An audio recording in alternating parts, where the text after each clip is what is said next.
Hey, David, you know what makes our show great? What's that, Kevin? No ads. You know what would make it better? What's that, Kevin? Ads. What if, and I'm just spitballing here, we do ads for independent creators at reasonable rates? How reasonable? Overly. How about $2 per episode pre-roll? That is almost too reasonable. Might as well go for it.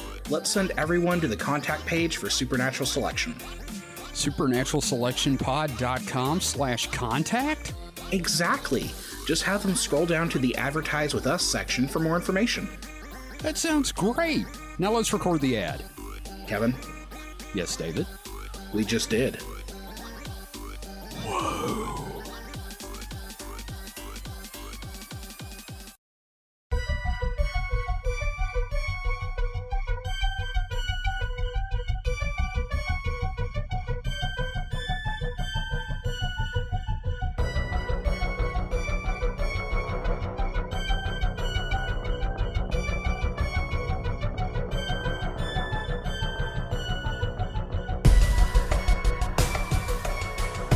Ladies and gentlemen, welcome to Supernatural Selection. I'm your host, Kevin the Bastard. This week, it is Week in Weird Special Report.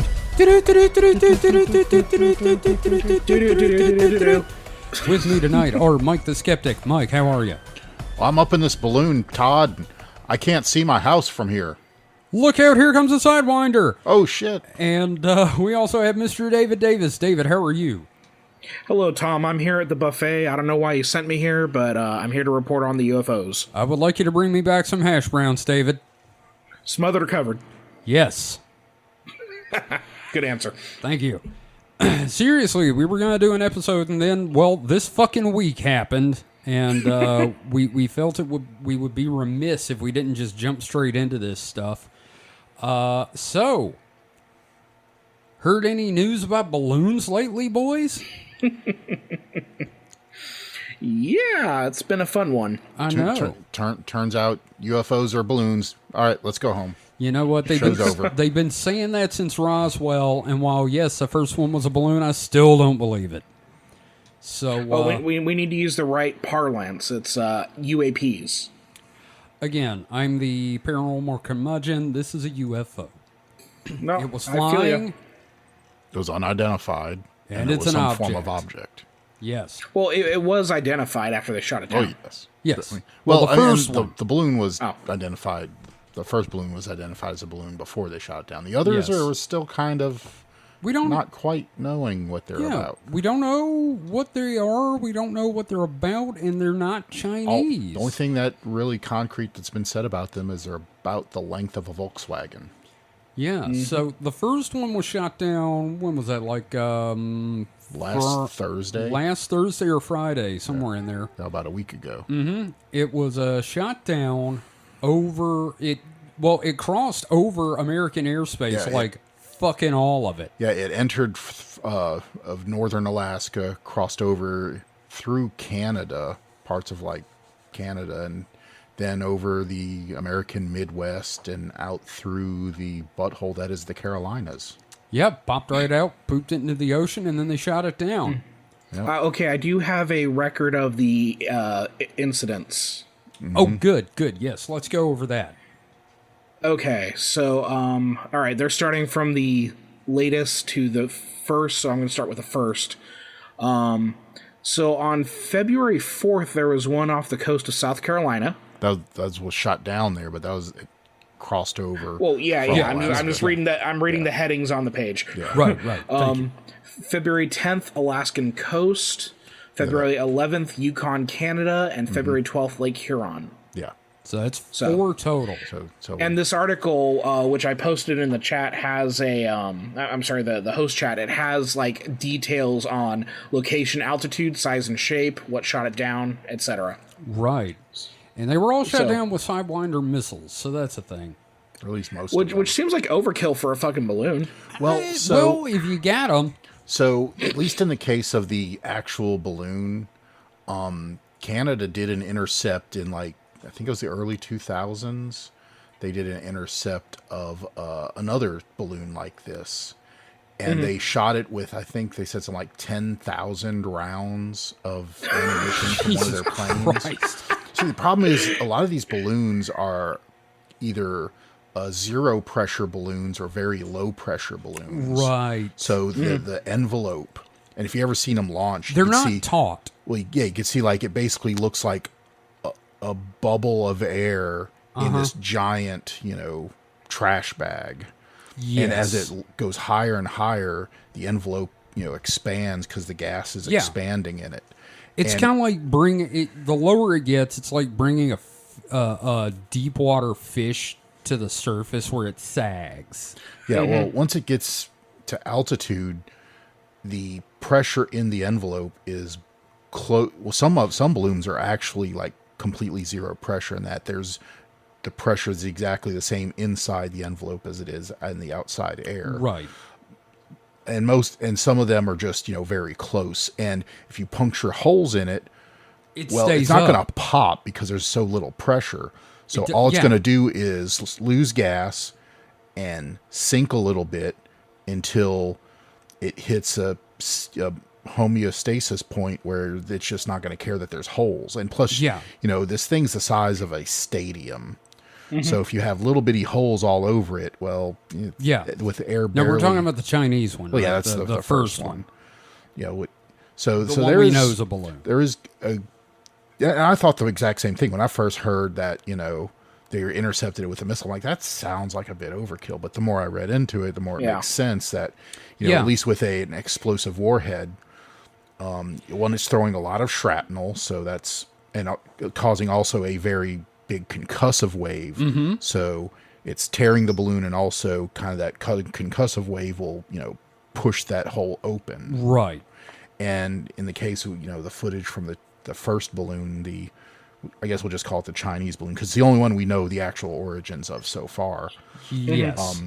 The missile seemed to explode between the payload and the envelope, and it looks like it cut whatever wires were holding the payload away, and it started falling first. right. So but now the other objects that are smaller, Now- maybe they, okay, so the first one was also intercepted at an altitude of like, what was it, 60,000 feet? 60,000 feet. Yeah, Which Yeah, is 60,000, higher yeah. than your typical airlines. airliners usually run 30 to 40,000 feet. Right.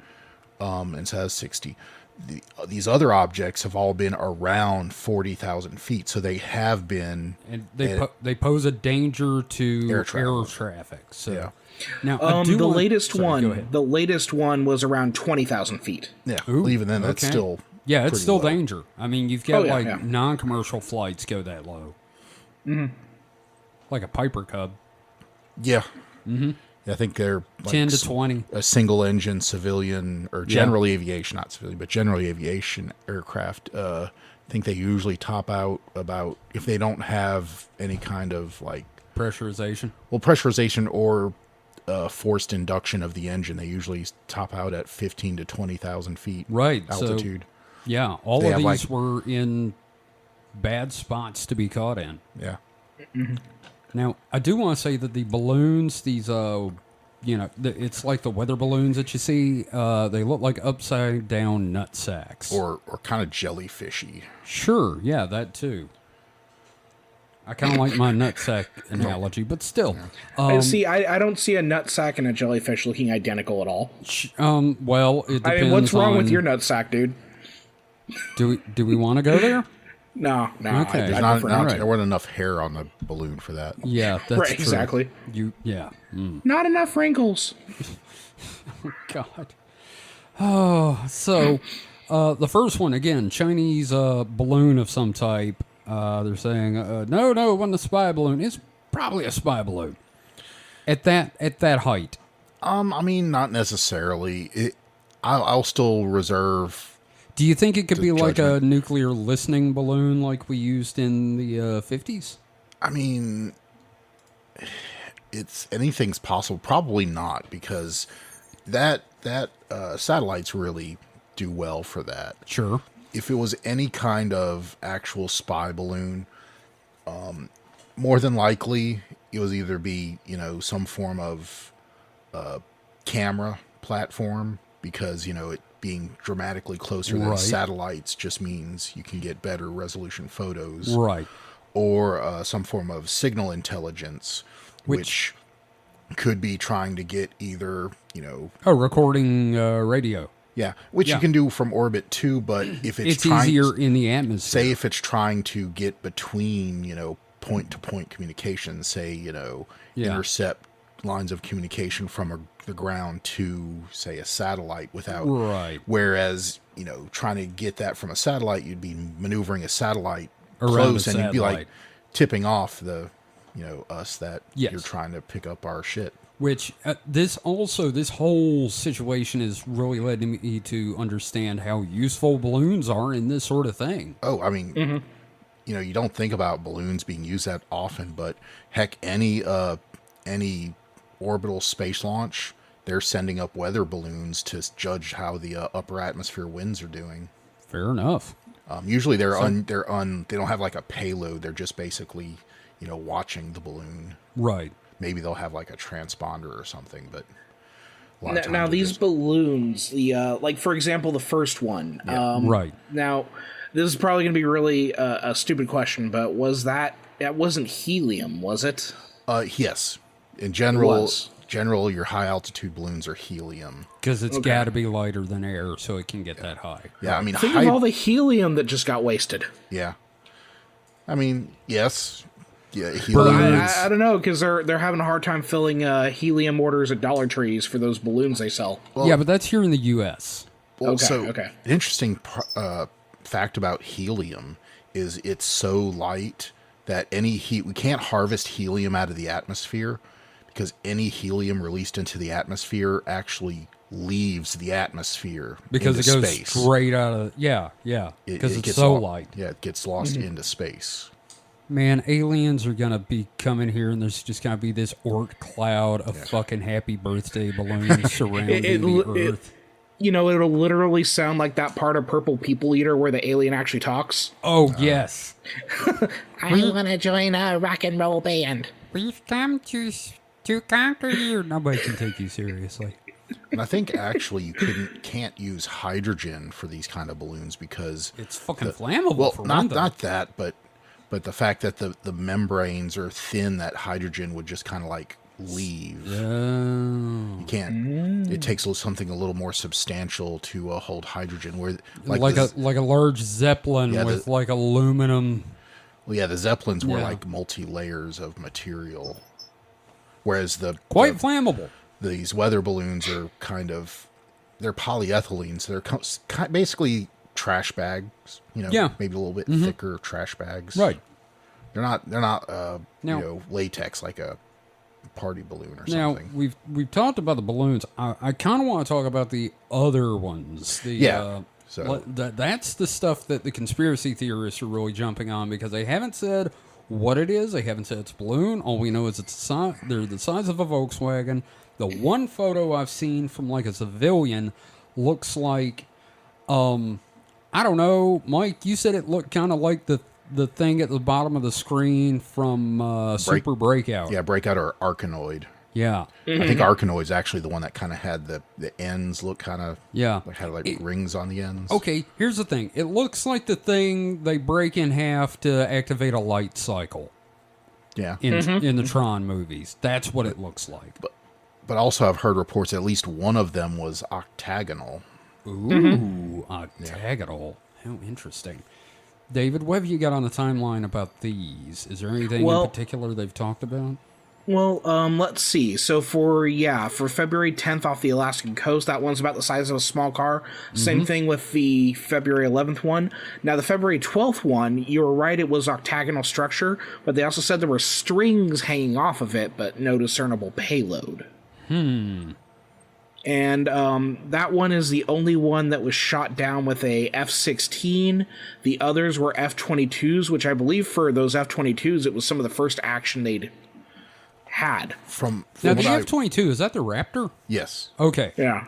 but I think I read a discussion where they were discussing that, and I think there was like a Syrian air-to-air kill. But yes, Okay. but Okay. it is probably kills 2, 3, and 4 for the airframe. Yeah, so some people were suggesting, because I was following discussion, people were suggesting that like the pilots were going to get balloons tattooed on their kill markers or get little balloon. It's very funny. I saw a picture of one with a balloon, but I'm pretty sure it was a Photoshop. Yeah, but like I hope they do that, because that's pretty funny. That like oh yeah, no, I would definitely, and I'd have like a party balloon, or like a balloon dog.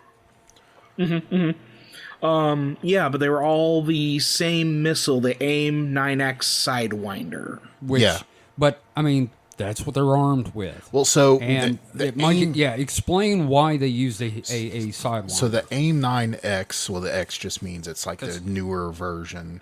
Needless to say, we've been talking about this at work. So the AIM series is just the America's air-to-air missiles. You have like 7, 9, and there's a couple of different other ones.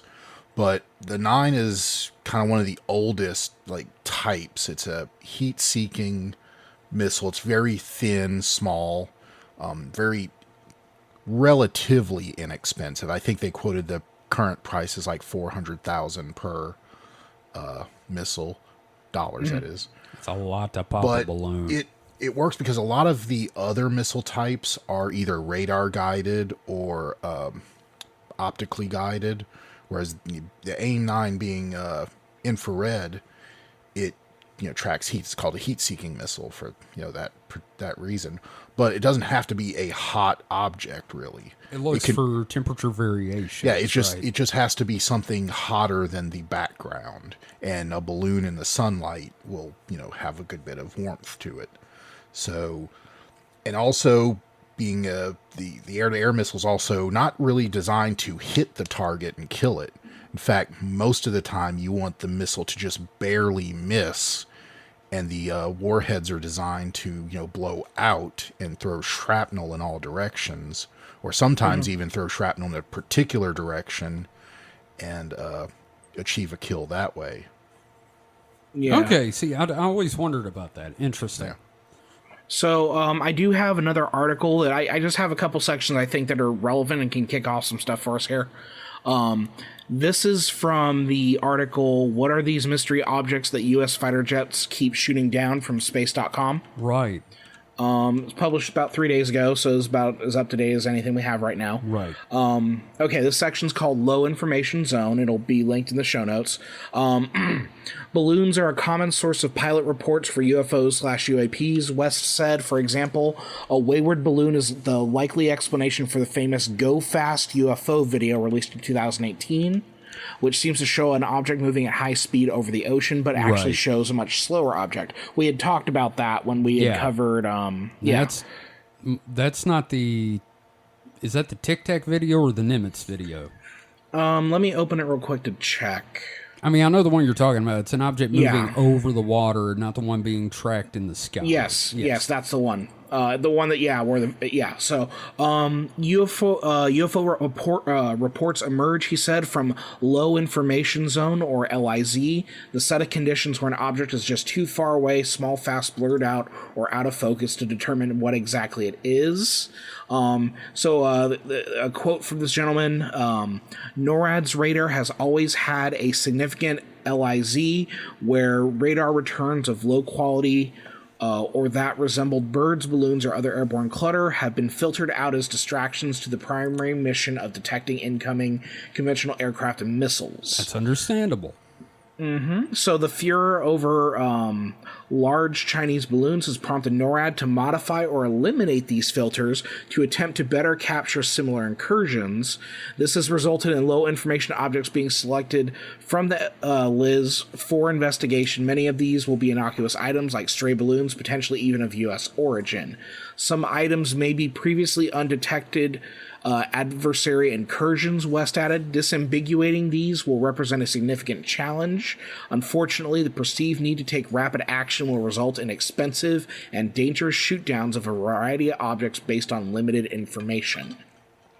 So, this is all connecting back to, for me, like, number one, we kind of saw this coming when we did the congressional UAP thing, and we had talked extensively about how, like, the major concern is that these are, foreign objects. Not to name names.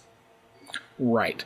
But yeah, it's just, I think the funniest thing to me now is it's like, okay, well, we turn off the filter and it's like, oh shit. There's a lot of stuff out there. Yeah. Yeah. Yeah, one of the things they've said is that I've found interesting is well, we're not saying it's not aliens, but we don't think it's aliens. And I'm like, It better not be. yeah, we're... If they're aliens and we're just like shooting them down, well, Fuck them. we're Right. gonna have a bad time. Unless we've had experience with these guys before, and it's like they came, they drank up all our beer, stole all our smokes, and slept with my wife. Kill them. But there's one thing somebody was saying, that this is being used as a distraction from the derailments. I've seen that. Yeah, I mean, that happens every time there's like potentially adjacent conspiracies. Coincidence is the breeding ground of conspiracy. Yeah, well, I mean, it doesn't help that the news cycle is just so. What would you call it? Just Perpetual. not perpetual. It's, Well, it it's, is perpetual. It's flighty. It just. Ooh, what's that? Ooh, what's that? Ooh, what's that? Just jumping It's a back squirrel. and forth. Yeah. So first. Oh, there's a derailment. Oh, no, there's some balloons. Next, couple of days, look, someone set themselves on fire in a Starbucks. Joe Biden pissed blood. Yeah, it'll be just something. Yeah. So it's just- I do have another section here that I think can I think we should cover. So the chatter about balloon shootdowns and the UAP talk has also caught the attention of Robert Schaefer, an author, freelance writer, and skeptical investigator of all manner of bogus claims. The ongoing aerial excitement involving balloons likely means one of two things: that the Chinese have just now dramatically increased their balloon launching activities, or, quote, that such balloons are no longer being ignored, Schaefer said, and it's more likely the latter. He points out that military pilots and other official personnel seem quite clueless about what is being seen. Specifically, he mentions that these pilots cannot explain how objects are staying in the air despite it cruising at an altitude of 40,000 feet, but he points out that, an object that is lighter than air does not need propulsion to remain aloft. Yeah. But he does note that in recent years, Chinese have developed small inflatable drones that could account for some of these. So I think the big takeaway here is it's a number of things. It's not any one prevailing thing. Like, Sure. I'm sure, like, taking off the filter and realizing how much shit we pumped into the air is probably a significant part of that. But, I mean, Yeah. I imagine, like, every nation has their inflatable drones at this point. Sure. I just wish they were, like, shark-shaped. Right? oh yeah, those. Yeah, you know the ones, the big balloons that look like sharks with a drone inside them. You just fly them around the house. Well, they're basically little mini Goodyear blimps because they have just Yes. little propellers and they're Yeah. adorable. Oh, I love it. Yeah. But, So I think the current kind of consensus, at least until more facts come out, is that these were probably like either educational or other business or well, we know such.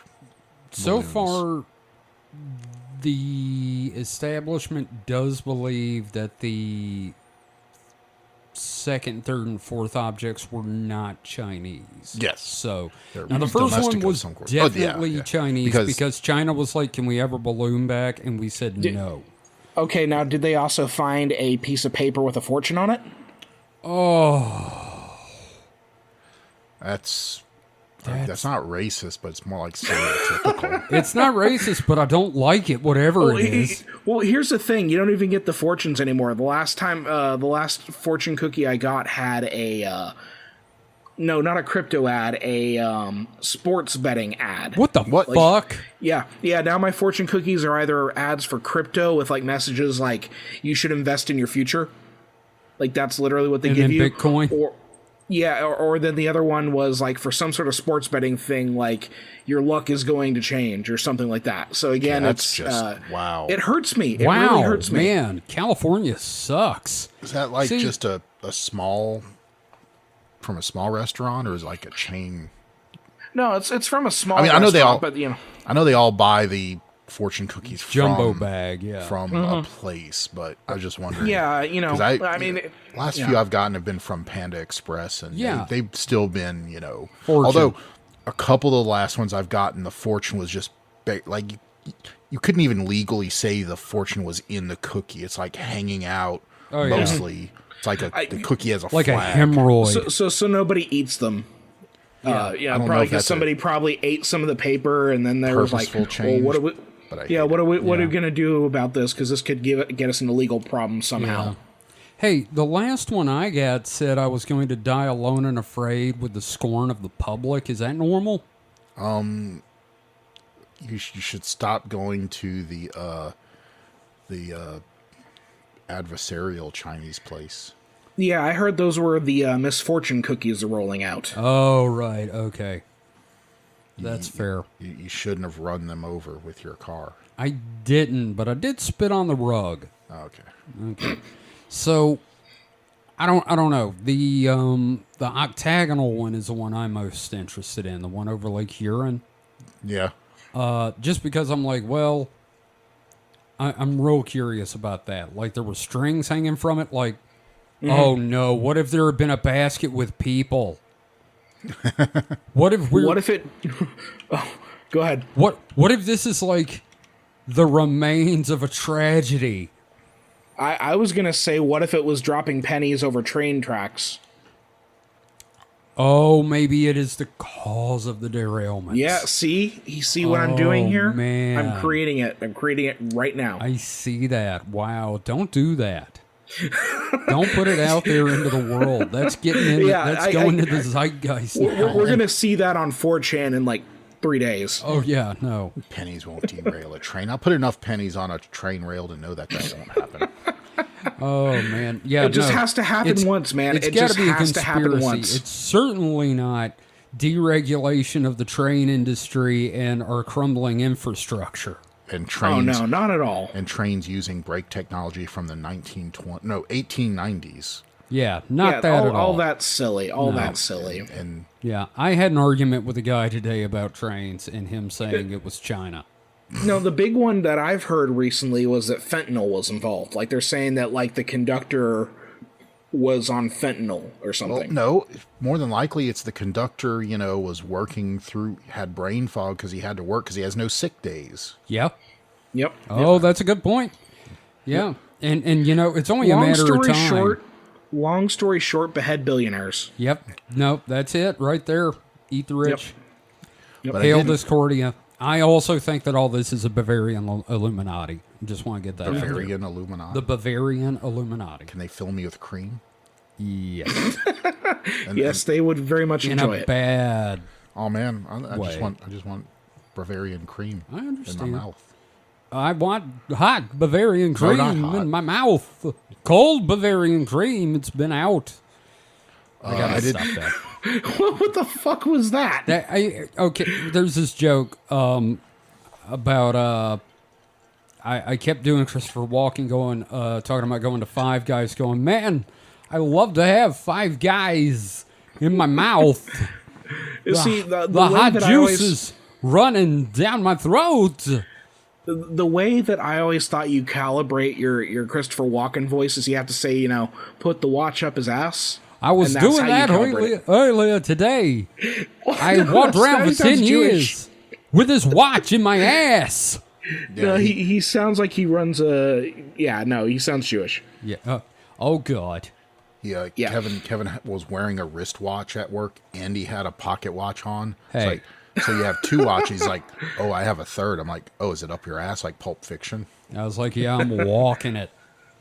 Oh wow. Yeah. But no, in my ass. one more thing about the balloons. Yeah. On one of my friend discords, someone, not exactly rickrolled, but posted a link saying, here's a new picture of one of the newer balloons that were shot down. And so I clicked the link, and it was a picture to the fifth angel from Evangelion, God damn it. the diamond-shaped one. Yes, I'm familiar. Thank you. I was like, oh, we're fucked. when I saw that. It is going to be funny if this is like the shitty version of Evangelion. It's They're just like easily shot down, but this is how the what was it? This is how the first impact happens. yeah, we just kept shooting down we keep shooting down the cherubim, and then they send the Nephilim. I don't know. I'm just waiting for Ultraman to show up. Oh yeah, no, Ultraman will save us. No, Ultraman is One of Airwolf. those balloons was a guy taking the kaiju to the monster graveyard, Oh, and yeah. suddenly we're gonna have Ultraman running around. Awesome. I'm looking forward to that because Ultraman is Airwolf. All right. Well, so we're going to keep an eye on this, see if any more balloon things happen in the future. You know, I really would like to see a F-22 up close. So should I launch a balloon just so they You can know. fly by and shoot it? Somebody said if you want to have your own air show, they were selling balloons by the bag. Now, my favorite thing going around, my favorite meme going around with all the balloons was it was some dude sweating and said something about the Goodyear pilot. Yes. Getting ready for I the saw Super Bowl. that. So we do have a little bit more news here. Mm-hmm. And I'm going to go first this time because this is relative to something we talked about last week. Everyone, do you remember we talked a little bit about the Black Panthers here in Mississippi? Magnolia State Live, published 7:50 p.m. Wednesday, March 8th, 2023 by Magnolia State Live. Way to not give your writers credit. Nearly 30 more people submit Mississippi Panther sightings. In your fucking face, Mike. Yeah, buddy. And it's just big black dogs, that's all. This past weekend, Magnolia State Live posted an article about reported panther sightings in Mississippi. Since then, and yes, I said Mississippi. Since then, there have been nearly 30 more people with panther stories and big cat photos from Sardis Lake in northern Mississippi to Pass Christian on the Gulf Coast. Reports were scattered all over the state, but the pattern of panther reports grouped together in a few certain areas was certainly intriguing. Some of the reports were recent, while others were from decades ago, recollections from childhood memories. But basically, it's not a very long article, but it's a lot of people reporting sightings. I thought it would be like all recent, but apparently not. But there is a grouping on the coast and in northeast Mississippi and a little bit down toward the southwest. But mostly down in that little dick bit that hangs down toward the Gulf. Yep. So, take that, Mike. Yeah, I mean, so sightings are not evidence. Yeah, okay, but eventually, actually, there is a photo of a panther track. It's still not evidence. It's the size of a human hand. It's not definitive. It could. Then again, it could be someone in a fursuit. Oh, God damn it! Yeah, what if it's just just a bunch furries of- out there yiffing? Yeah, it's a colony of furries that are just like, why are people chasing us? Would You know, it be there a colony? are- Would it be I don't know. Pack. What do you call a group of furries? A yiff. No, you don't call it a no, God, no. Oh, look at that yiff of furries. What if it's a youth? A youth of furries. I don't know. I imagine they probably call themselves a pack. Probably, but if we would love to know your thoughts. If you want to contact us at contact.supernatpod.rocks or on our Discord, or hit us up on Mastodon at supernatpod at horrorhub.club. What do you call a group of furries? And then also no judgments. No judgments, no, I don't no, judge no, furries. no. I just like the idea of just like this pack of furries living in the feral And woods of honestly, Mississippi, let's also running for people. Let's I- also get that separate out. This is for suitors we're talking about. Furries Yeah, are okay, people fur that suitors, are yes. into anthro-style art. Fur suitors are the ones with the suits. I got it. I got it. If they don't already have A name for a group? a name for a group, I have one. What's that? Okay. A romp. A romp of furries. Oh, that's so cute. I like that. A romp, romp of furries. It has Furries. no, connotations. Oh my It's- God, Mike! You just nailed it. It sounds I love kind of it. fun. I love it. I am really proud of you, man. That's great. Okay, well, we need to get that out there in the zeitgeist again. That needs to be out there. Not you and your fucking pennies conspiracy, Jesus. But, yeah, no, I was like, well, that's synchronistic that, like, literally the day after we did the show and before the show went live, the Skinwalker at work sent me this article. We're just calling him the Skinwalker at work, just until he says it's okay to say his name. So, all right. Well, that's my first one. Mike, what have you got? Let's see. I'm usually underprepared. You're over prepared But, this week, aren't you? No, actually, I'm even further underprepared. Oh my God. Like severely. Like I'm literally looking at stuff right now, and so if you were gonna bring back an extinct species, what would you bring back? Oh man, the dodo. Yeah, I gotta say the dodo. Because I mean, they look adorable, and also, like honestly, they've been gone long enough that people were forgetting they're delicious. Well, guess what?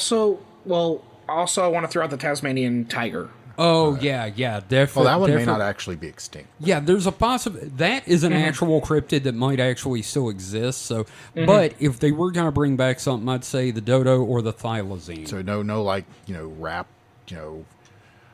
velociraptors Fuck or no. T-Rex. Dude, They've made a look, whole series of movies that tell you not to do that. motherfucker. I know I got the hat, but I'm not Ankylosaurus. him. Like, I'd even be afraid of a Triceratops. I don't think we could bring Oh back God, no. That's a tank. I don't think we could bring back a brontosaurus because I don't think we have. I think our oxygen's too low for. Who's gonna fucking give birth to it? Yeah, Me. But you're. Well, I guess I thought I'd get different answers here, but I guess your wish is going to come true because a gene editing company hopes to bring the dodo back to life. Hell yeah. I feel mixed on that. Why? Well, okay, number one, like, the dodo got fucked over, yes. Yeah. I feel really bad I feel that like happened. we owe it. But number two, like, the world has gone on without it, and to bring it back again, they've made like 4 movies about, or I'm sorry, like 5 movies about why you don't, like, create genetic offspring of an extinct species. Yeah, but it's not like anybody ever got trampled to death by a dodo. We don't know that. They're We don't just- know that because records aren't entirely complete from that period. It's not like, and besides, like, if someone crash lands on the island and gets kicked to death by a dodo, are they going to be able to, like, write about it later? I'd like to think that No. the shame would carry itself through the collective unconscious. Just, And just we the know. natives, Well- the native islanders, just like, hey, you remember that white man? Well, it's God. good to see there's argument going on here because that's apparently the same thing that's going on about this. Whether we announcement. should or not. And not Yeah. necessarily because a dodo would kill us, but like whether it could survive in the modern world. Well, also, like, how many of them do you bring back? Like, do you create a viable breeding population? That's a sudden whole different, like, set of factors to weigh on the environment okay, wherever they yeah, settle that's those fair. things down. That's fair. I will concede that point. No, I totally get where you're coming with this because, yeah, it's like, number one, fuck yeah, bring the dodos back, but then it's like, oh, fuck no, don't do that. Well, what you do is you find some of those islands off the coast of California, and you do it there. But there are, like, native animals there, and then Yeah. you just fucked up that ecosystem. Okay, well, great. We Don't fucked up fuck every with other my state. Motherfucker, your state's fucking with your state. What are you talking about? Don't put the dodos on the Catalina Islands. Look, I'm just hey, it'd be a Catalina caper. Anyway, my point is, anywhere you put it is going to be a problem. So just pick somewhere, and we or fucked up then the you environment. just don't fucking clone it. Oh, here's a great idea. How about we build a giant park for them? No, Dodo Park. Look, if you're gonna Jurassic use Park. this technology on anything, you should try to do it on a species that is endangered but is still out there. Well, so Okay. Here's one. The passenger pigeon. Why not? You know, the ones that there were so many of them, they blacked the sky. So it's funny you should bring that up, because 2 points here is one, the bird that is the closest related to the dodo that is still alive is in fact the pigeon. Shit. And 2, what was that other point? I was so wrapped up in talking about that point. It was The salmon moose. no, it was the pigeon moose. No, damn it! I always do this. So the pigeon. Yeah, the pigeon. Pigeon's the closest. That's going to related. hurt because dodos were not Oh, that's what it small. was. Being an egg-laying species, it's relatively easier to on the host, or the the animal that's going to give birth to the newly revived species it's coming from an egg. There's not going to be much problem there. Whereas if you say we're going to clone a woolly mammoth and have it in an elephant, well, that's a lot more complicated. Right. How big were dodo eggs? I don't know. It didn't say. Like, because I'm just trying to imagine this, like, pigeon laying an egg that's, like, twice the size of a normal egg. I don't think it's going to be that big. Because I'm assuming, I don't even know how big a dodo fuck. was. Okay, no, I Size just of got a I just got cantaloupe melon and weighing Yes. 3.5 pounds. Put that in a pigeon. That's Well- just an egg with a pigeon head on it. With skin stretched taut It over the literally, surface. it So, literally well, looks here's like the- one of those but if you're- birds from Super Mario Brothers. If you're genetically engineering a pigeon egg, it's still going to be the size of a pigeon. Maybe we egg. just do mini dodos. But I'm assuming it would get bigger. I mean, there's some pretty big animals that come from little Look, fetuses. could we stick it in an ostrich? I mean, Or a Probably emu? I mean, if they aren't close enough, I'm assuming it wouldn't work. Well, here's the other thing. The only other reason I could think of to do it, barring the, if they did argue the whole environmental impact, what if KFC stepped forward and was like, we want to sell dodo, I mean, and put like $1 billion on the table? that would certainly fast track it. And like, But, Waffle House comes in at the last minute with like $20, and they're like, "Give me them eggs." Well, and to your point earlier about like cloning miniature ones, Yeah. they totally could do that, and they can call them Dodoritos. Oh my God, you could buy a bag of them. Well, so It'd this be delicious. from what this article is saying, it's not exactly cloning, but what they would be doing would be taking the pigeon egg and genetically resequencing it to Okay. be the same as genetic material that has been sequenced from, Do they put it back in the bird? dodos. And yes, I mean, you Oh, take that it out. bird's gonna explode. Oh, because you're not taking an egg with the shell on it. You're taking the ovum out. No, I understand that, but when you put it back in the bird, if it does go to the size of a dodo egg, It's like making a It's living gonna- turducken. it really is. Except you're doing it. You put the turkey inside the duck, and the duck inside the chicken, and then Okay. the chicken inside a fucking mouse. Now, Kevin, you just put the image in my head of a pigeon that's just an orb That's what I'm talking about. It's just that Eyes with a pointing- head. pointing in It looks like different one of the Angry directions. Birds characters. Oh my God, David, can you please draw a pigeon with a fucking cantaloupe-sized egg inside it? Just please kill me. Just with the eyes, just boom. Please kill me.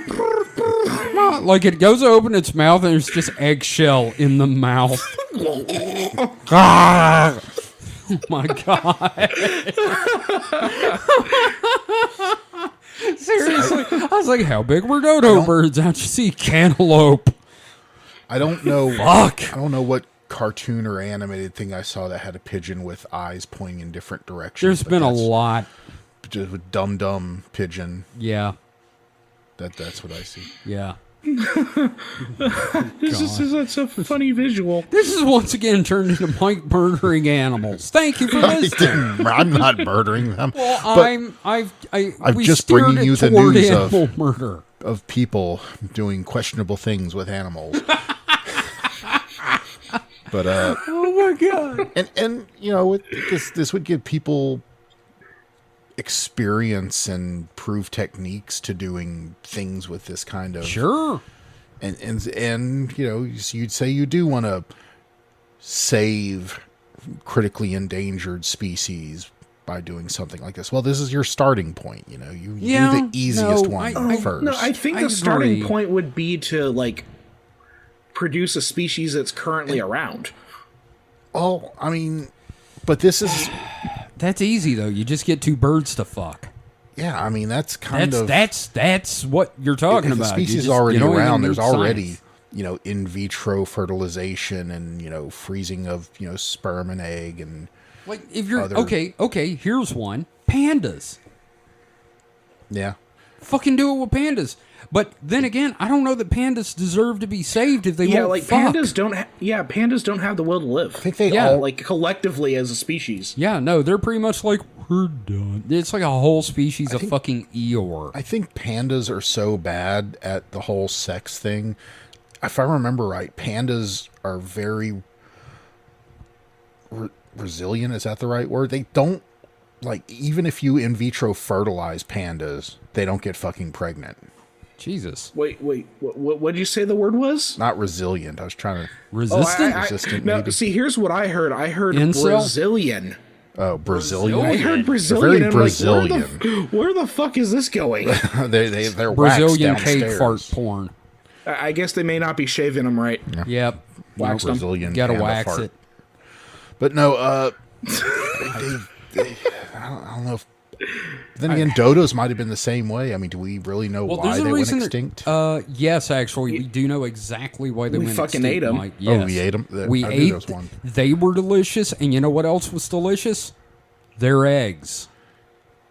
We literally ate a species to death. God damn, we need to clone them dodos right now. That's why I was saying if KFC stepped up with $1 billion and were like, make them, we're gonna cook them. I kind of think we should make them now. I mean, I don't think even in the best case were they thinking about like populating a They were also island or something. They were also intensely naive in that they didn't have natural predators. And yeah. they were like, "Oh, hey, look, big pink guy, how you doing? Why are you eating my head?" They're just nice.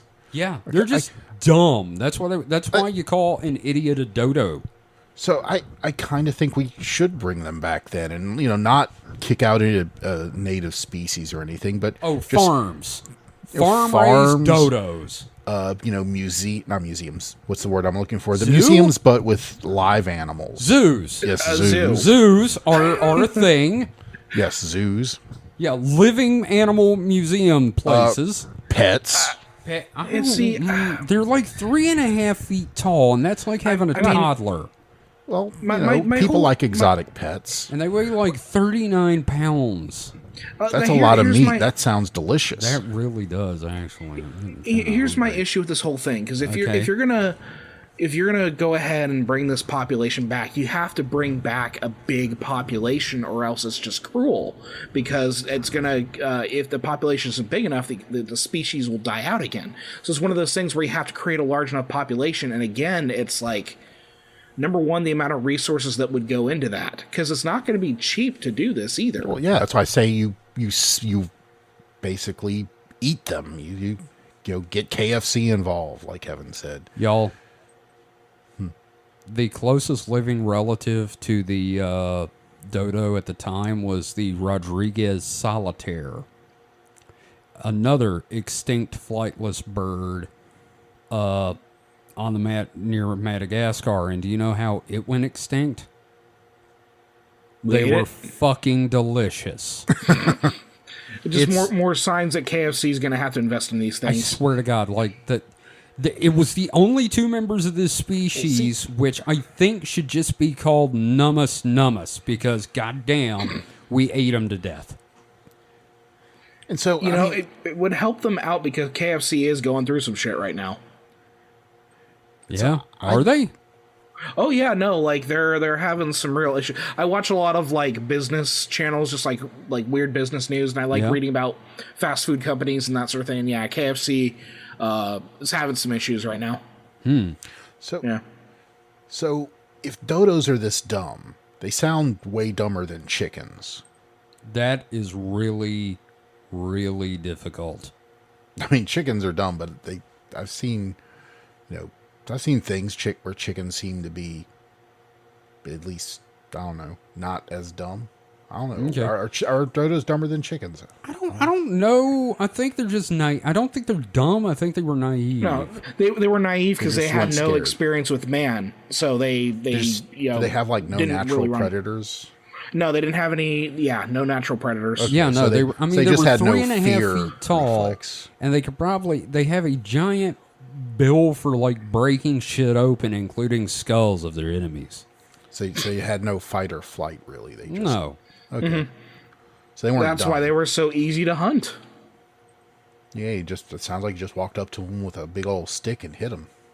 That's probably how it went some of the time, and the dodos were probably just like, "Huh, what's going on?" But apparently, also to prove they were delicious. You know what else? It wasn't just humans. Dogs. Dogs would eat the fuck out of a dodo. Dogs eat Hey, the Mike, fuck out what of you were anything. just Yeah, talking it's true, about, including their own shit. So. what you were just talking about, I posted a picture of it in host chat. That is exactly what you're talking about. That is Clubbing it. 'em. It is a dude clubbing the fuck out of dodo bird, and the dodo's just like, "Hey, buddy, how's it going? What you doing with that stick?" Oh wait, that's a gun. He's gonna pistol whip a dodo to death. I mean, I might have heard this. They might have said something like this in school, which was why I had the image of people just walking around and bopping dodos on the head. Yeah. I think the dodo Little is one of dodo the ways that foo-foo. Oh god. I think the foo-foo. dodo is one of the ways that people, like children, first find out how cruel humans are. Is dodos. Yeah, no, I mean, Yeah. because it's always in school, it's always like, remember, we drove the dodo to extinction. So It was just the beginning. It's fucking Spaniards. Always the fucking Spaniards, man. They can't go anywhere without killing everything. Fuck. Back then. We love our Spanish listeners. now, We would love it if you invited us over for paella. Oh, god damn it. dodo paella. Oh man. I that'd be still delicious. want dodo now. I do too. How fucking good. I feel like And so, but I feel also, like Zoidberg with the fucking anchovies. you also have to realize it's probably relatively they were delicious. These were guys that have been Yeah. eating hardtack and not much else for like I 9 to 12 months. I was just reading a Wikipedia article. Apparently, some of the people thought they tasted kind of gamey, but they said some of them were only hunted for their gizzards because that was apparently the best tasting part. I'm not a big gizzard fan, so maybe I don't care. Also, though, gamey, it depends on how you treat them. If you don't Yep, have to chase them down, you do like today, you just get them in a room. It's like, hey there, buddy. Hey there. Bolt to the back of the head. Shit. Delicious. All right, well, you know what? We will be right back after these messages.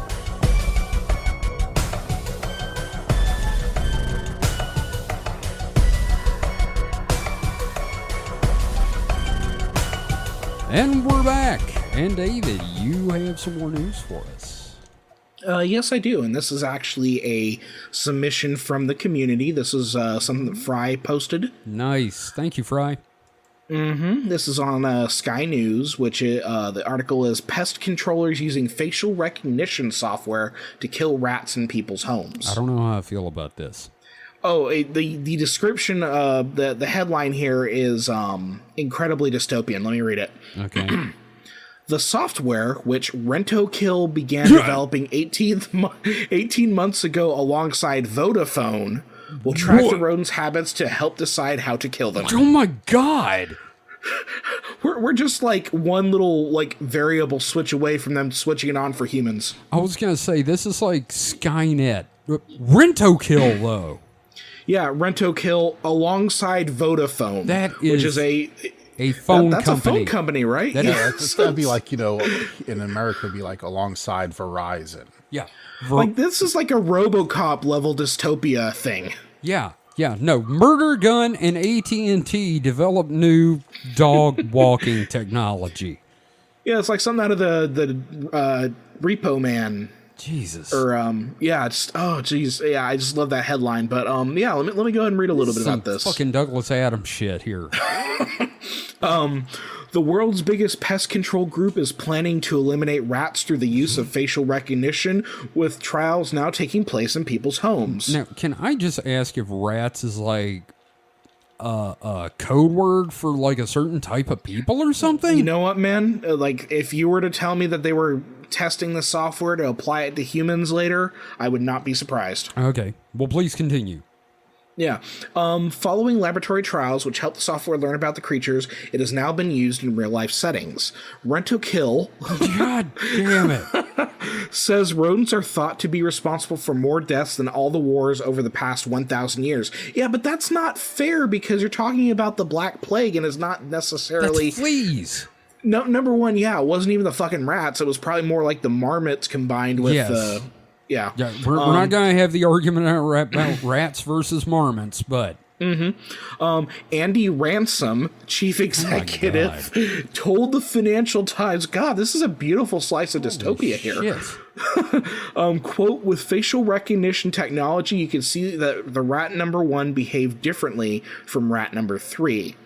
And the technology will always identify which rat has come back, where they are feeding, where they are sleeping, who's causing the damage, and the part of the building they are coming from, where they are getting into the building from, whether it's the same rodent that caused the problem last week. They're gonna put this out in New York. Mm-hmm. This is to develop the technology. Yep. To develop the technology, Rent-A-Kill observed the rats in a controlled setting with cameras monitoring behavior and feeding this into an AI system. God. This used machine learning to build the recognition capabilities. It has since moved on to pilot programs in customers' houses to test the technology, and while remains at early stages, the company hopes it will make pest control more effective and efficient.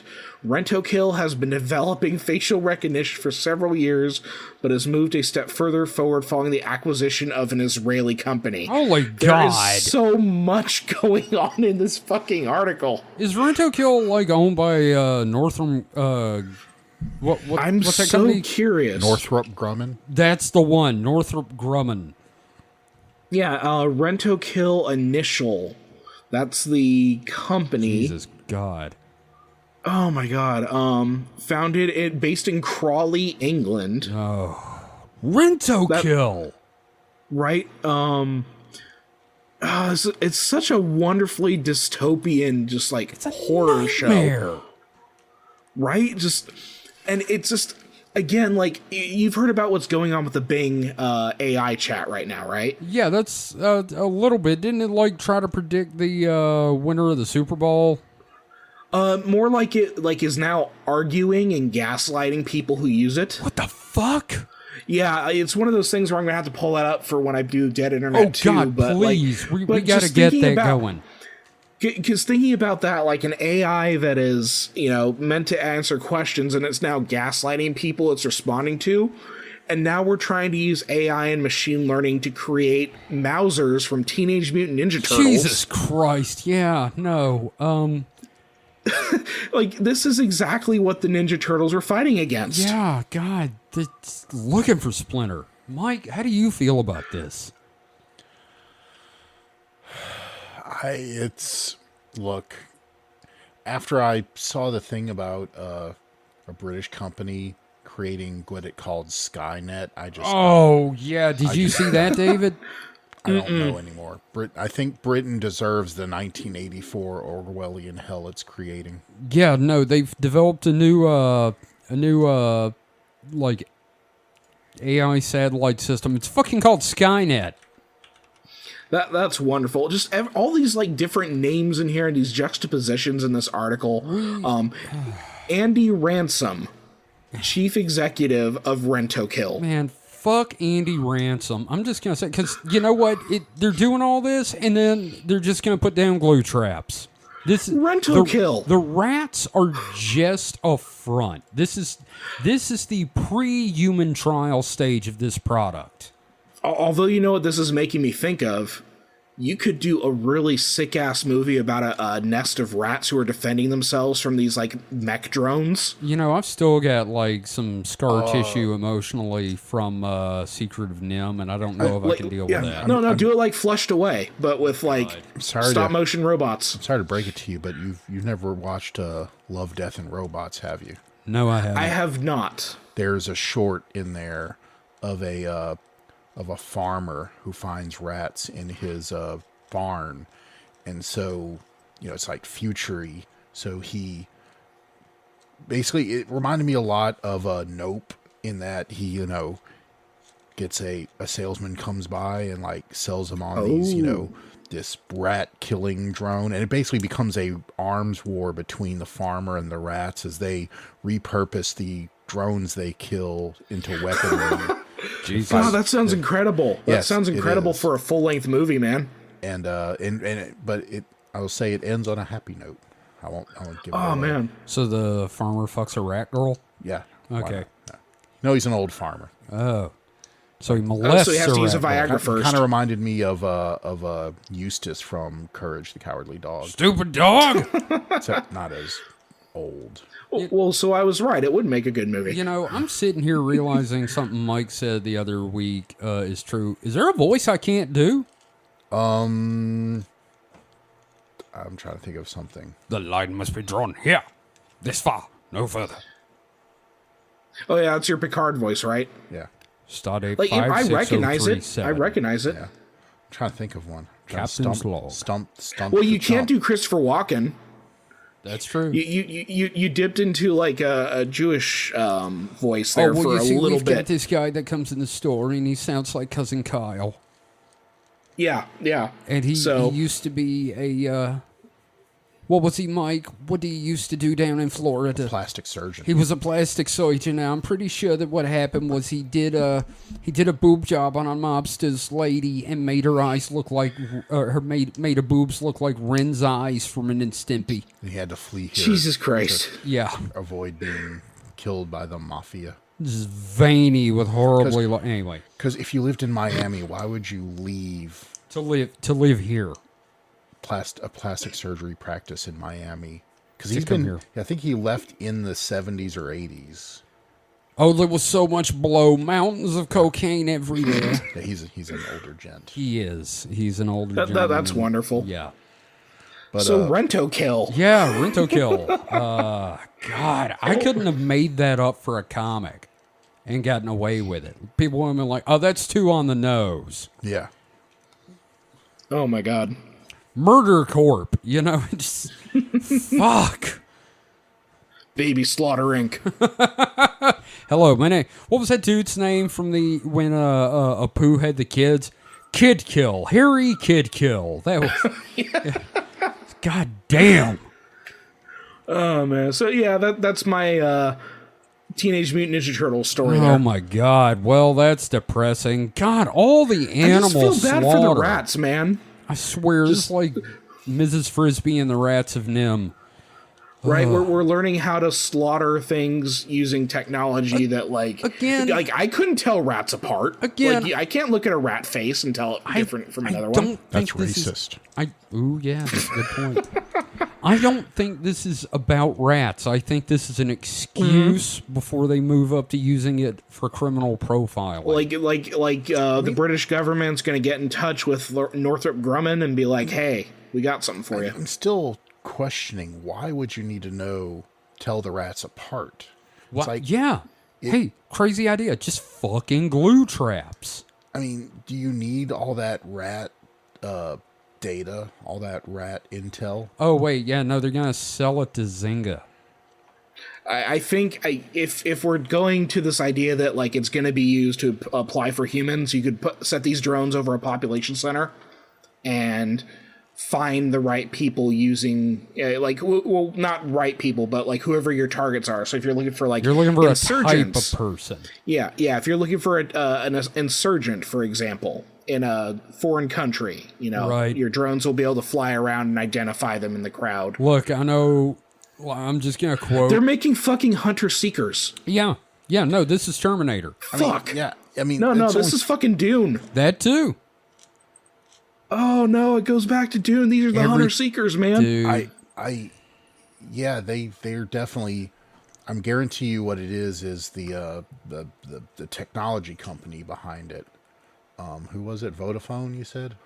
It's Yeah, Rent-A-Kill and Vodafone. Vodafone. I guarantee you they're like, how can we test this but not on people? How can we get around those pesky laws? in So human Geneva rights? they Conventions. decided to partner with because they're like, well, we can test it on rats. Well, lab rats are kind of unknown quantity. Okay, let's go with wild rats. Let's get with a pest control company Maybe this is the Ratatouille sequel. Oh my god! and Dun, dun, dun, dun, dun. digitally profile some rats. I hate this. I hate everything we've just talked about for the last several minutes. Or maybe they're Like, trying to did turn this- they're trying to turn the rats into consumers, give them their own little Amazon cards, and be able to next day ship them, cheese Like- or whatever they want. Like that's maybe the future is like they'll have these drones that will like come to you and show a little advertisement, and they can combine that with the Sony patent where you have to say the code word from the commercial to make the commercial go away. Because you've seen that patent, right? Yes. God, Little that's person so sitting up, dystopian. McDonald's. McDonald's. God, could you imagine if Amazon got this technology and then like used it as portable advertising? So you have like little drones flying around your house. I'm gonna blow my fucking brains out. I mean, you've seen the Amazon house drone, right? what? Yeah. What? They have they're trying. Which one is it? Amazon? Is it Bing that Amazon owns? No, that's that. Or is it Ring? Microsoft. Ring. owns Bing. Oh, Ring. Ring. Yeah, I Ring, think yes. Ring has. They're coming out with a Ring product, Kevin. That's basically a Roomba, but it's a flying drone, Oh hell no! and it basically flies around your house. You can tell it. Like, say if you're. I mean, kind of understand some use cases. Say you're away from home, and you think, oh, I want to check on something at home. You pull out your phone, and you can tell the drone, hey, go here and let me see that. That I kind of get, but letting Amazon just basically fly around your house and look at what's in your house. Mm-hmm. I mean, what if they change it to where it's like now sending you notifications? Hey, we noticed you're out of paper towels. Would you like to order more? Or Right. This also reminds me, didn't Amazon have a thing where like they could access your garage? Like you can do a service where no, yeah, they had a thing where you could put a little device on your garage door opener. So when they delivered it wasn't like through, like, I don't know where we live. The only way to get Amazon stuff is from, one of the carriers, UPS, FedEx. Or US Postal Service. Or But you can get it at. we're starting to get some Amazon dedicated delivery people, but it's not. yeah, much. well, that I see so many Amazon trucks here because like the county that I live in is like the biggest warehouse nexus in like Right. I think the United States, like For because that's all my Amazon. county does now is they Yeah. just give away like land to companies to make these big fulfillment centers, and like it's a serious concern out here. Like I think like 50% of our employment in this county is Amazon. Yeah. But It's an absurdly high percentage. to get back to your thing though, but yeah, there was the device you put on your garage door, open out, they could trigger and open your garage door so they could put the ostensibly they can put your package in and it'd be secure. And then carry your fucking shit out. Well, here's the thing though, is if I remember right, it had a camera built into it so it could see what they were doing in your garage and keep a record of it. And also they know which Amazon driver triggered it, and therefore there was not, I mean, you have to think that if anyone could be trusted in that thing, I mean, if they're stealing from you, they're putting their jobs at risk, and it's pretty easy to say, hey, they stole your shit. I'm not saying right now that maybe we should have a violent social revolution to like get rid of all this, but like it is popping of in my course not. head. And as someone that has had big high ticket things delivered to my house, that kind of sounds appealing. Sure, but also that's a camera that belongs to Amazon pointed in your house. Well, it's pointed at your garage door, but yes. Don't care. I mean, it's not a great look. Like, yes, if it was a more reputable company, Yeah, sorry. If- Didn't if- mean to laugh like that, Yeah. but If it were a more reputable company like Rent-O-Kill. yes, Rent-O-Kill and plus Vodafone. maybe they'll like have a strategic merger here, so they could be either. I thought you were going to say a strategic murder, and I'm like, that's kind of what they're trying with rats. But it'd be like Rent-O-Kill or Vodakill or Vodakill or Rentophone. Rentophone. Yes. Yeah, I'd prefer it be Rentophone, to be honest. At least I could not tremble in fear. I would just have to wonder how the name Vodakill. Rent-O-Kill came about. And they are the world's biggest pest control group, apparently. Jesus Christ. Well, there you go. You can rent us to kill people. Or animals, sorry. My bad. I mean, I guess it just comes from the fact you're paying them. Yeah. I mean, when in America here, when you say rent, you think of something you are paying monthly for to keep. And when here in Or America, live in. when you hear kill, it means to murder something. Oh, sometimes. So, all right. Well, now that we've covered that bit of dystopia, you don't mind if I go There's a on lot with of my- it going around, man. Yeah. A lot of it going You mind around. if I go with my next one? Sure. Please. Fire away. All right. This is from mysteriousuniverse.org. Of course. Article is actually by Brent Swanser, who I've heard of from the show Mysterious Universe. Stanley Kubrick, The Illuminati, Eyes Wide Shut, and a Conspiratorial Death. So, it's a long article, so I'll summarize. As you guys are well aware, there are a lot of conspiracies about Stanley Kubrick, starting, most notably, like we talked about in the Moon episode, about Kubrick filming the fake moon landing to get a leg up on the Russians. Mm-hmm. You remember that, right, Mike? No. I mean, sorry. I didn't hear. I was reading the history of Rent-O-Kill, Oh, okay. which I will regale you with when you're done with Sure. the story. When it comes to my turn again. But what was Right. that again? Sorry. So we're all familiar with Stanley Kubrick's Yeah. the whole conspiracy Yeah. thing, him filming the moon landing, and then basically putting coded messages in The Shining, admitting to it due to guilt for his role. That's All one of right. the things that they say he's admitting to. Yes. That's The weird. other is that he may be conveying secret messages about the U.S. gold standard. Right. Also, 2001 was Wow. a dry run on faking the moon landing to see if they could do it convincingly. So Stanley Kubrick was really, really into all this. Like he must have been like an Illuminati or something. Well, it's funny you say that. So He's a nexus of all these conspiracies. I know, and there's a dude on YouTube that loves putting this stuff forward, and apparently his channel is this amazing mix of really thoughtful, well-written, thought-provoking film analysis and just batshit insane conspiracy theory. Are you talking about Robert? Are you talking about Collative Learning?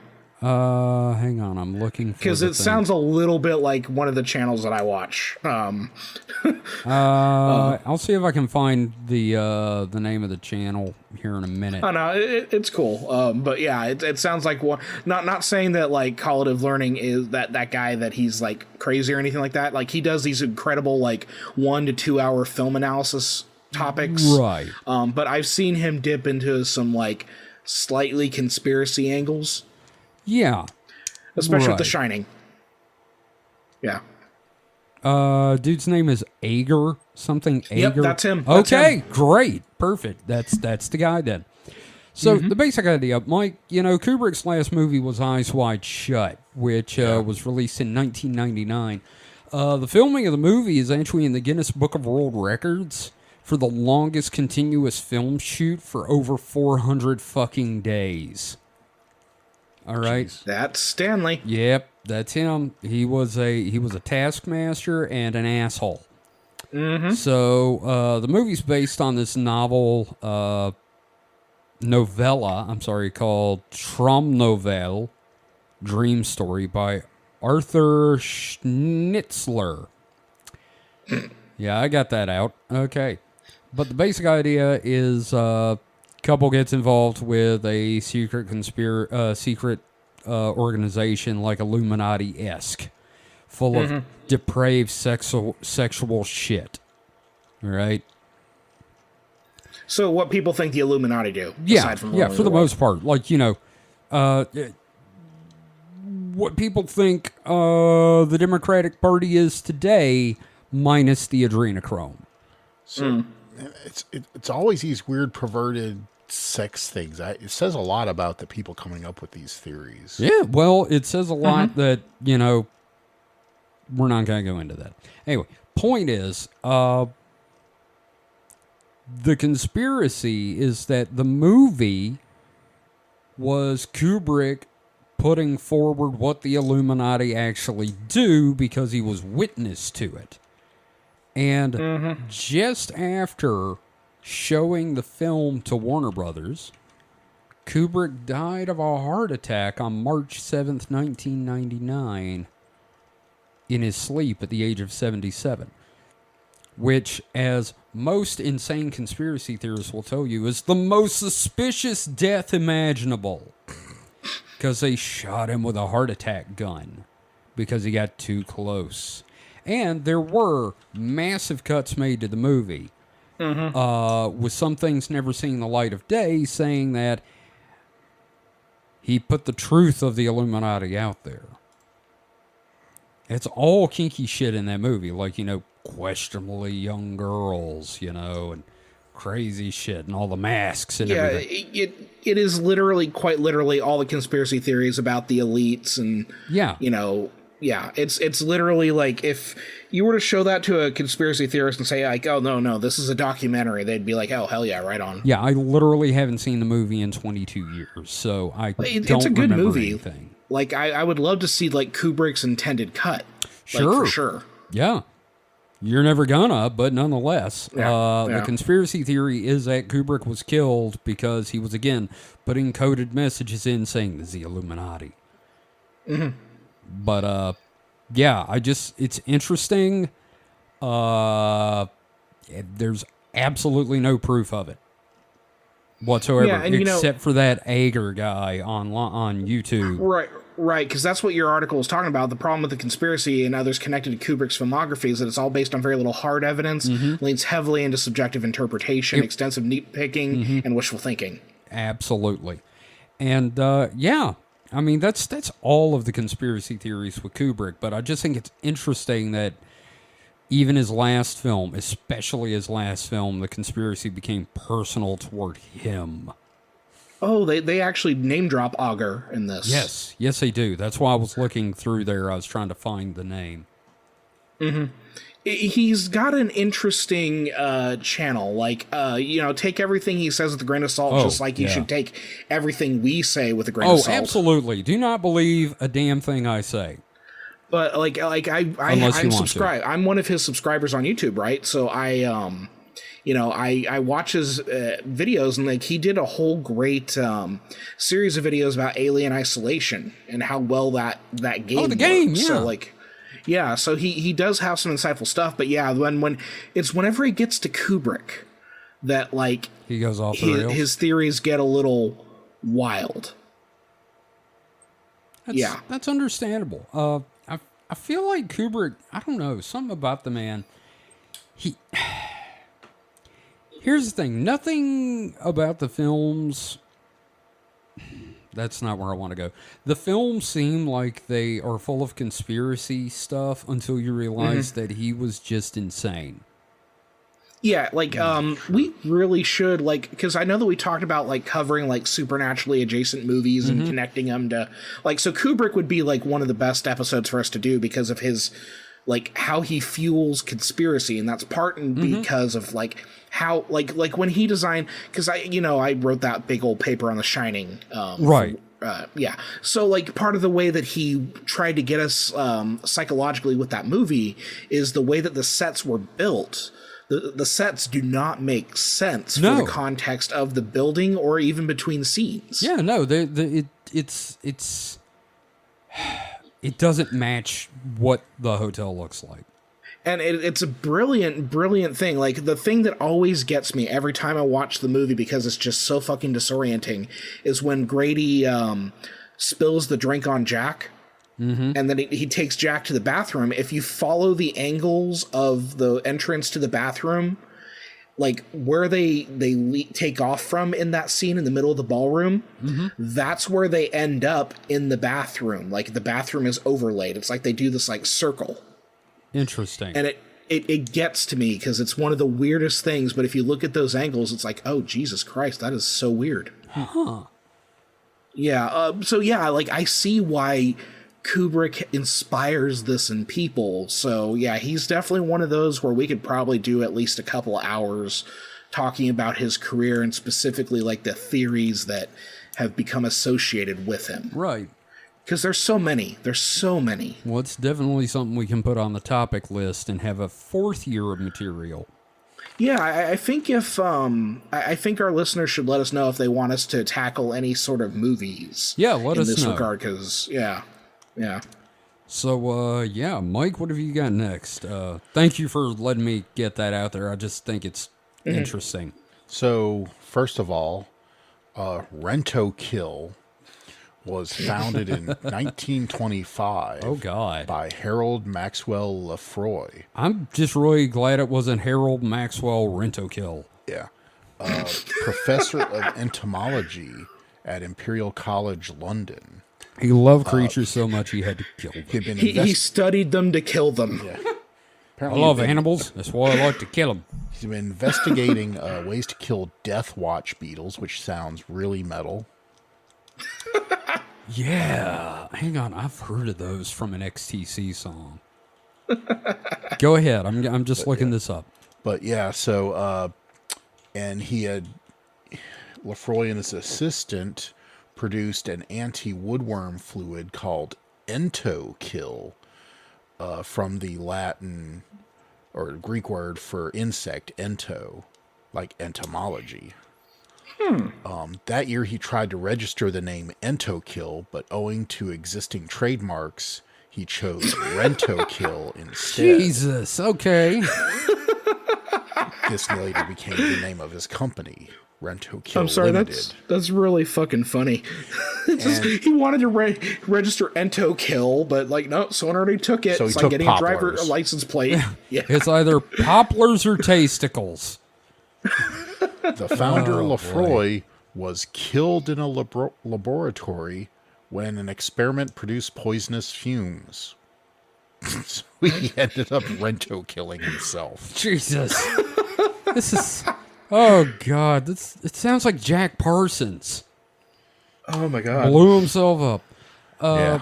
Okay, Death Watch beetles are basically wood-boring beetles that can tear an old building apart. Yeah, probably and cause it to collapse. Very, tend to use soft woods and joists. Basically, if it's a building that uses soft woods, they will typically go in. Yeah. So, anyway, for my actual story, it's not very supernaturally or anything, unless you want to argue a point, which is, I promise I have not been to the UK recently. Okay. But a man in the UK stole a semi-trailer full of Cadbury cream eggs. Mike, if it had been you, I'd be mad that you didn't bring me with you. He was caught, though.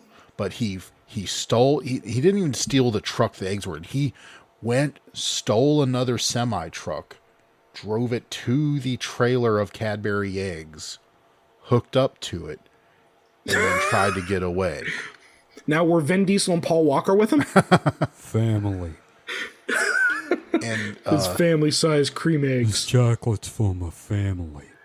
but they captured him on the highway a bit later. But Yeah. unless you want to argue that I was somehow in two places at once, or was, say, possessing the man. Mike, did you bilocate? I don't. I'm not saying I did, but I'm not saying I didn't. I mean, it could have been in my sleep. I mean, it's UK time. Ooh, So, you did a astral projection with a physical manifestation. or possession. Yeah, it's true. You could have been a walk-in. Because they were saying the man's name is Joby Poole, 32. That just sounds like somebody that Sherlock Holmes would question. Mr. Sounds Joby Poole. Sounded like he wanted to call $38,000. himself. What's that? It sounded like he wanted to call himself Joby Cool, but couldn't get that name either. Joby Cool. Yeah, it was $38,000 or Jesus. 31,000 pounds worth of Cadbury eggs. Was that like $48,000 here? That's Oh. $38,000. Oh, okay. My bad. I said that first. My bad. But apparently, when they pulled him over, he realized the jig was up, so he calmly, surrendered to the police. It's a fair cop. I tried it. Yeah, that's exactly what I expected him to say. Well, and the thing is, they don't call it the jig as being up over there. Yeah. They call it the whiz fizzle is flackered. So yeah, Oh, I wish. You know what they call a gun in the UK, right? Rudy Tooty point and shooty. Yep, thank you. I thought that's Well, you know what just they call a popsicle, right? What's that? Cold on the cob. God, fuck you. Oh, that's terrible. Oh, Christ. I envy that guy, though. It's a simple desire, and I can get behind it. It's like if they did a British version of Trailer Park Boys, that sounds exactly like something British Ricky would do. No, I could see that. I mean, it also sounds like an episode of The Young Ones. Like incredible. Vivian, is like eating the steering wheel, and Neil's like, guys, I don't know if this is legal, guys. Well, Mike, thank you for that. I really wish I had the chocolate, though, instead of the story. David, you got anything else for us before we move on? Yeah, we're on a Big Bird theme tonight. So, are. I have one from CNET. Scientists find fossil of largest penguin to ever roam Earth. Jesus, this is going to be a nightmare. They say it would have weighed 350 pounds, more than an ostrich. Fuck. So, while searching through the beachy boulders of New Zealand's South Island, a crew of international scientists stumbled on an exquisite find, fossilized evidence of two new penguin species that roamed or waddled Earth for more than 50 million years ago. So, most importantly, one of the penguins, dubbed Kumimanu fortisei, is probably the largest ever to have lived. Let's see. Here's a quote from the co-author of the study. At approximately 350 pounds, it would have weighed more than Shaquille O'Neal at the peak of his dominance. Cambridge University's Daniel Fields said in a statement, for comparison, emperor penguins, aka the largest penguins now living, weigh in at a maximum of 100 pounds, according to a release, and a male ostrich, the largest bird alive now, can weigh up to 290 pounds. Damn, this is a big-ass bird. Let's see, about the size of a human. Christ. Yeah, so there's this great picture. I'm gonna go ahead and show you guys this picture because I know it's gonna make you happy. Oh, yeah? Because I just want to hug it. Do you? There we go. Yeah, This is in host like talk? penguins are cute. Guess? Yeah, I posted in host talk for you. I don't know. You ever looked in the mouth of a penguin? It's pretty fucking horrifying. That's fair. They also mention the monster penguin that Douglas Dixon Yes. predicted in his 1981 book. Yeah, the fucking whale-size thing. Mm-hmm. Yeah. Mm-hmm. Yeah, Afterman and Man After Man are really fun books. And then the other species, Petrodiptes stonehousei, constituted 5 of the 9 revealed specimens, was only lightly slightly larger than a modern emperor penguin at about 110 pounds. Jesus. Still, like 100-pound penguin's kind of a scary idea. It's big, yeah. Now, Yeah, one of those comes like sliding down a hill and spears you. oh yeah, dude, no, here's the thing. There's two things I think about when I hear about this giant extinct penguin. Number one, H.P. Lovecraft predicted these at the Mountains of Madness. The giant albino penguins the size of a man that were probably about weighing that much. And second, the penguin from Mario 64. Just a big, cute CGI penguin, and then you throw its baby off the mountain, and like, Oh, yeah, you were one of those. Oh no, you were one of those. No, but I knew people. Yeah, I was like, don't said do it that to was. the baby. It would have been roaming the beaches of New Zealand about 57 million years ago. Saying it's one of the most intriguing fossil birds ever found. And then the article talks about some other huge ass animals. Oh, really? Yeah, so, dog-sized scorpion, apparently. Oh, fuck that. Yeah, dog-sized scorpion terrorized the seafloor some 400 million years ago. Jesus I Christ, hate that's terrifying. that. I fucking hate that. Yeah, so they found a big penguin. Let's bring that back. Yeah, no. I think I'd prefer the Yummy Dodo. Yeah, I'd rather have a bucket of KFC Dodo. KFD. KFD. I wonder if penguins are hunted, like, for food. I don't I think imagine they they- might have been By at some killer point. whales, yeah. I have a feeling that, you know how they club baby seals for meat and pelt or blubber or whatever? I'm pretty sure that if they club penguins, they get it, club penguin. If they beat penguins to death, it's out of spite. I'm going to Google this. Are penguins edible? And then penguins are technically okay to eat, according to AmericanOceans.org. Great. So yeah. Can you eat penguins or their eggs? What do they taste like? Okay. Are you doing this in a private browser window? Just No, I'm all public, baby. I'm all public. God. Okay, well, at least it's just about eating penguins. Right. We can conclude whilst penguins are edible to humans, they do not taste nice. They taste like an oily blend of beef, codfish, and duck. Well, that's disgusting. So I think I'd rather you eat could, a dodo. you could. That's a question. Like, I guess we should think about what cryptids are out there and could you eat it? Well, I mean, like your less intelligent ones, sure. Like, your thylacine. Unless it's Mothman, then Mothman eats your ass. Yes. In Point Pleasant, West Virginia, Mothman eat you. I'm glad I got to do that. Well, a lot of people have asked this question on whether penguins are edible. Oh shit, Quora. It's on Quora. Oh, great. The modern day version of Yahoo Answers. The first answer, absolutely! Exclamation point. Consider that. Oh wow, That's enthusiastic.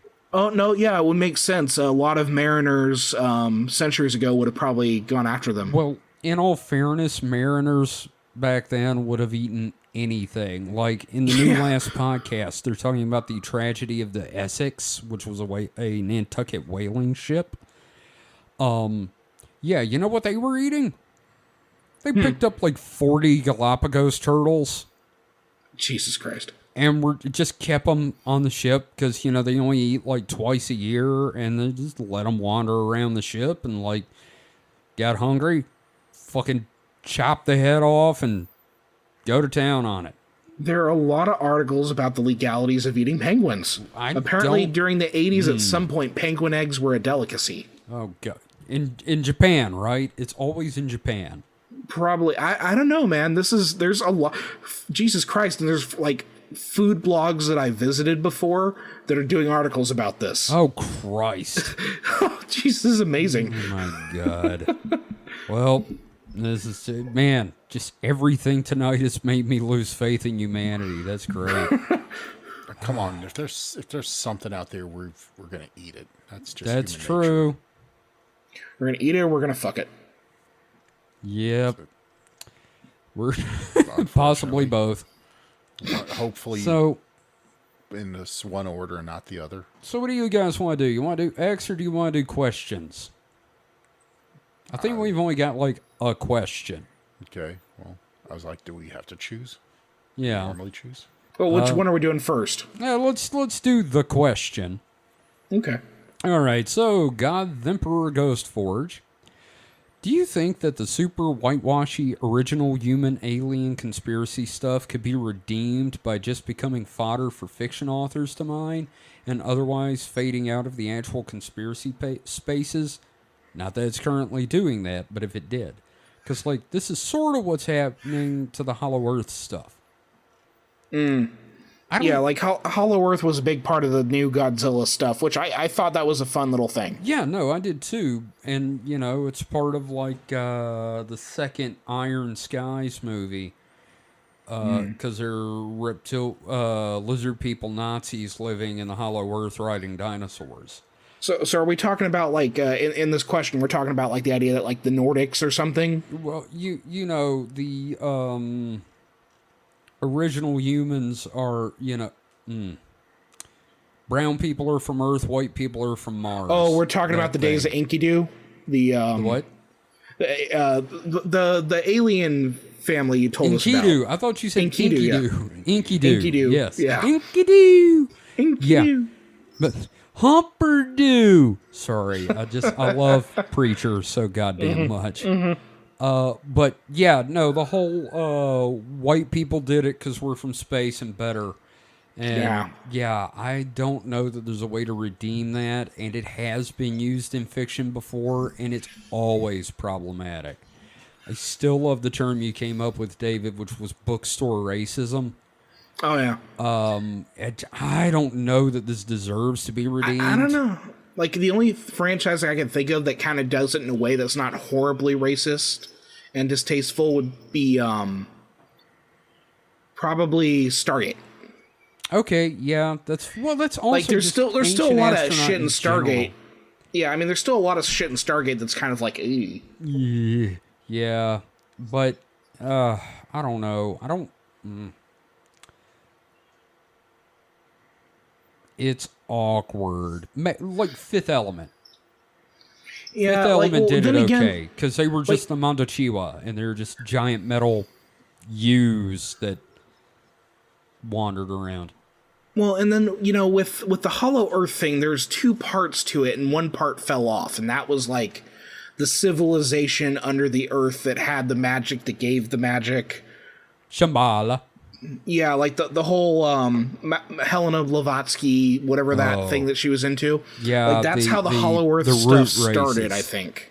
Yeah, well, partially, yeah. But yeah, the whole root races thing. Yeah, so like it dropped a real big racist load, which allowed it to be more acceptable.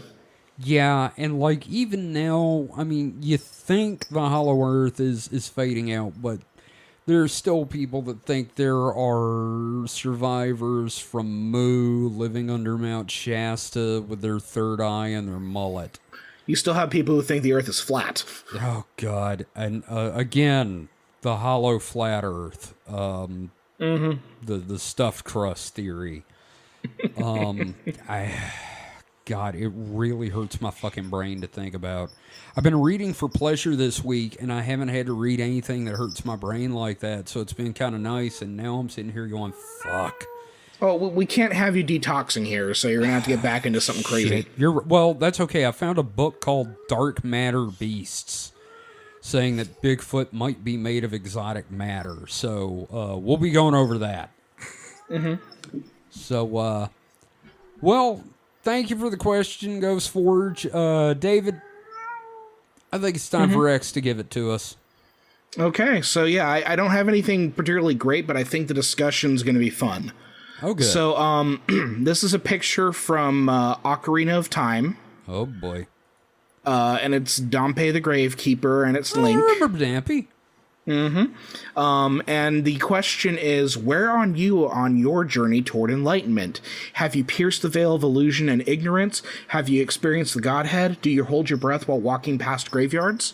So, gentlemen, where are you on your journey to enlightenment, and what is that enlightenment going to be? Well, you want me to actually answer that? Yeah, Okay, that sounds fun. I'm actually kind of headed toward enlightenment right now. because enlightenment comes from within. It comes from understanding self, which also extends out to other people. Enlightenment is relative. Yes, exactly. Enlightenment involves understanding that you and other people are one. And I'm on my way. I had some revelations today, in fact, that I'm very proud of. But I'm also looking at those realizations and thinking, maybe I'm going insane. So I'm definitely headed toward enlightenment or a nervous breakdown, which may be the same thing. Mike, how about you? What would you think? What is your opinion of me on that? What do you mean? Like, if you had to guess what you think my enlightenment is. Here's the thing. I think you understand yourself very, very well. And I think you kind of have a better grasp on other people than I do. There you're kind of wrong. I don't know, man. So The people you know well. I would say on a intellectual level, I can reason them out, but on a instinctive level, like I have no people instincts. Okay. I have to think of, logically what people. Right. But I would say I'm pretty enlightened, I guess, in that I case. would see. That's what I'm saying. I think you're kind of you have a level of enlightenment. I have issues with myself. Sure, but I don't. who doesn't? Part of it. I know what my problems. I know what my problems are. Is the thing. Yeah, well, part of enlightenment is accepting those problems. Yeah, I mean, Yeah. I for a long time I've known it's like, well, if I wasn't this way, I really wouldn't be me. Right. Well, I'm just going to go back and throw one other thing in there. You mentioned the Godhead, David, and I've touched the Godhead, and it's horrifying because I was not prepared. I was going to make a terrible joke. Go for it. All right, so you told me you touched the Godhead, right? Right. Did he come? Yep. That's you go. why it was scary. It was terrifying. The Godhead came, and I had to come back. Seriously, though, I've touched something larger than myself during meditation, and it was terrifying. I mean, I can see that. Yeah, I mean, that makes sense to me. At the time, I was not prepared for what I found. I think you'll be really startled to find that what you found was in fact yourself. No, absolutely. But myself is also more. And yet somehow less. Well, that we're not going into that. David, how about you? Where are you on enlightenment? You know, I haven't really considered what like enlightenment like. I don't know. I honestly don't know because I'm so busy trying to keep my head above water in a lot of different regards that like I've not had that chance to be really introspective about that thing. But you know, I'm gonna have to. I mean, because I have some stuff that's going on right now that like it's gonna like fuck me up. You know what I mean? No, I totally understand. I know what you're talking about. Yeah, so it's one of those things where it's just like, you know, eventually I'm gonna have to really sit down and really think about some shit because like I do have I do have like things that are really bugging me like no, I gotcha. Yeah, like I had what amounted to like a bad trip at one point, and like what it revealed to me was like I am not in a good place. Yeah, I had that too the first time I got high, because I had like a brownie the size of my fucking head. Yeah, so it's one of those things where it's like I've not even begun to really grasp this question of like what is my journey towards enlightenment? Like, Well- what is that journey? How is that journey going to look for me? Like, what is it that I have to do? Because nobody finds enlightenment in the same way if we're thinking about it No. in those terms. Your path is relative to yourself, so I've Yeah. got to figure out, like, what the fuck my path is. Well, one of the other things I'm going to throw out there, and I don't mean to sound like I actually know what I'm fucking talking about for once, but enlightenment is not a permanent state, No. and it is also not permanently lost. No, because You the way will that I'm... attain and lose and regain enlightenment many times over your life. Yeah, I mean, because the way that I'm seeing enlightenment is just an understanding of yourself and an understanding of your potential. And I feel like things... it's an understanding of yourself, which leads to an understanding of others. Okay. That's See, me. like, even then, like, our definitions of, like, what we would consider enlightenment to be are different. But Like for me, it's like this... Oh, sorry. Go ahead, David. Oh, like, yeah, so, like, for me, it's this idea of, like, what is it, like, how well do you know yourself and how well do you know your potential? And the thing is, like, that changes. Like, once you reach one state, the relative position of all that changes. Right. So yeah, I don't know. I've not had a good chance to kind of investigate this shit for myself. Well, the good news is you're young. You have time. Yeah, I didn't really think of it until just a second ago, but I will tell you one thing that will fast track your ass to enlightenment. It's being single throughout your 30s. That really Okay. gives you a lot of time and impetus for introspection. You know what else will really put you on a fast track toward attempting some form of enlightenment is coming face to face with mortality. Mm-hmm. I'm losing someone causes you to think about your own mortality. And one of the things that really clicked in my head was no matter how old I am, I really don't have enough time to worry about how much time I have. Yeah, I like as a child, I had this really severe like fear of mortality. I've probably talked about it before with you about like staying awake up all night as like a 6-year-old, just freaked out that I'm gonna die in my sleep. Oh, you too? Yeah. Yeah. I've gotten better about it, but things have happened now to where it's like I'm suddenly thinking about it again.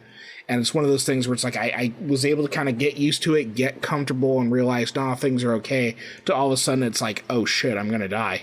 Well, you know, my version of that is I'm going to die. Period. Yeah. Maybe tonight, maybe tomorrow, maybe in 20 years. Yeah. There's nothing I can do about it. I mean, there are I- some things. Well, you know what I mean, though. Dying in my sleep, there's nothing I can do about that. Yeah. I may as well go to sleep. If I don't wake up, it's not a hell of a... I'm not going to be worried about it Yeah. because I'm dead. I mean, but in general, most causes, I'd say your majority of causes of, death in your sleep are underlying health conditions that are fairly mitigatable. Yes. Like take care of yourself and, generally, mostly I would assume it would chalk up to stuff like coronary, heart attacks and shit. Sure. I mean, there's other stuff, but I would say the vast majority of it is that. Yeah. I mean, nobody dies of cancer in their sleep. I mean, not suddenly, not without, Like, not without not knowing it's there. yeah. Why have I got this giant lump in my head? Oh, I'm Yeah. sleepy. Yeah.